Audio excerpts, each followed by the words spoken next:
matalino, intelihente, smarte o mahusay sa maraming bagay. Sa kabilang banda, ang mga mahilig gumamit ng ating sariling wika ay kadalasang kinukutya bilang mga makata. Minsan, corny o baduy pa nga ang tawag ng iba. Ang temang paksa ngayong taong ito na wikang Filipino, wika ng karunungan ay direkta at tuwirang sagot sa maling persepsyon na ito.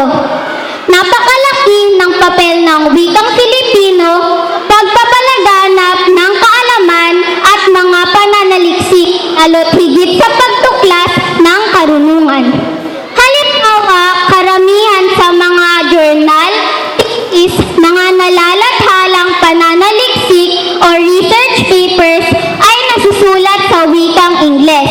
Bagaman nakatutulong ito sa konsepto ng globalisasyon, dapat ring bigyan diin at prioridad ang pangangailangan na maipaalam ang mga nilalaman nito sa mga ordinaryo na higit naman na nakararami sa bilang. Sa pagtuklas ng agham at sa paggalugad ng ating kasaysayan, maging sa paghubog ng gawi at kagandahang asal at sa paglinang ng mga kasanayan technical man o hindi technical, ang Filipino ang pinakamagandang instrumento upang maipahatid ang mga ito sa mga mamamayan. Sa kasalukuyan, nahaharap tayo sa panahon ng pagbabago sa politikang ating nakagisnan. Sa panahong ito, inaasahan ng lahat ang pambansang pagbabago. Ang wikang Filipino na siyang ang panlahat ang uungos at mangunguna sa pagpapaunlad ng larangang teknolohiya at pang-agham. Ang wikang Filipino ang lalawig sa larangang pangkabuhayan at ekonomiya, maging sa larangang kultural at sa minimithing kalayaan at katarungan. Ang wikang Filipino na wika ng karunungan ang tutukon sa inaasam nating pambansang kaunlaran.